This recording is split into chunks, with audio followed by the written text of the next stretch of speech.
Today marks the first day of Toronto's Pride Festival, and on Sunday, the annual parade will end with a tribute to community members lost and to those who feel unsafe. The Until We're Safe March will be led by organizers and volunteers. They'll be dressed in black. Today, alleged serial killer Bruce McArthur is back in court. He is charged with killing 8 people, most of whom frequent in this city's gay village. Community advocate Nicki Ward is back with us on your morning. Good to have you here. Happy Pride to you. Thank you. You too.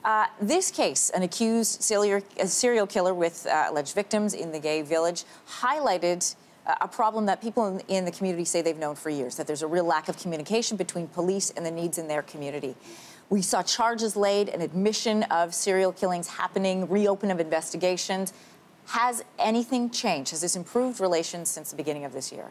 Well, relations are going to take a very, very long time to be restored to anything like normalcy. However, some of the things that have happened in the meantime are some... When we spoke before, I said there's a lot of low-hanging fruit here. We talked about bias potentially in the police force, and that's certainly worthy of investigation. But some of the things that need to be fixed are entirely practical. Things like how missing persons are reported, how leads are handled internally between divisions, these kind of things. Well, and bias can play into whether or not a lead is followed and how closely and for how long.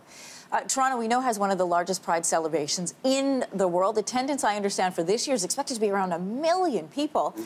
This is an international story. What is some of the feedback that you're hearing from places outside Toronto? Well, I think this has touched all of us in Toronto, across Canada, across the world, in part because this is Canada, for heaven's sakes. This is so aberrant, this behaviour, that I think it strikes at everybody's heart.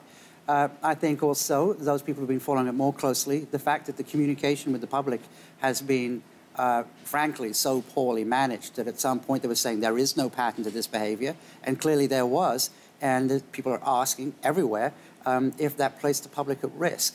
And I think that's a legitimate question. Toronto Police tweeted out, you probably saw this, a photo on Thursday. This is of an interview that they did with Rolling Stone magazine. So what does this say to you? When you see this, what does that mean? Well, again, every time I hear about a new communication from Toronto Police Services, I kind of squint my eyes and just hold my breath and say, what now? I think some of the smartest things that have been done recently coming out of Toronto Police Services is, frankly, silence on the issue. Letting the community heal a little bit and let us organically restore a little bit of faith here. So, yeah. Are you confident that relations can be restored or maybe even rebuilt? Well, I'm confident in our community's ability is a resilient community. We deal with tragedy regrettably well because we've had the Orlando crisis, the AIDS vigil, of course, we had earlier this week. So we know how we're a resilient community. And so I have every confidence in the LGBT community and Toronto as a whole to come back from this. The issue of who and who is not marching in the parade, parades across Canada, continues to come up. Toronto Police will not be marching again in this year's Pride Parade. Will we see, perhaps, with this rebuilding, with this restoration, could we see them marching in parades in the future?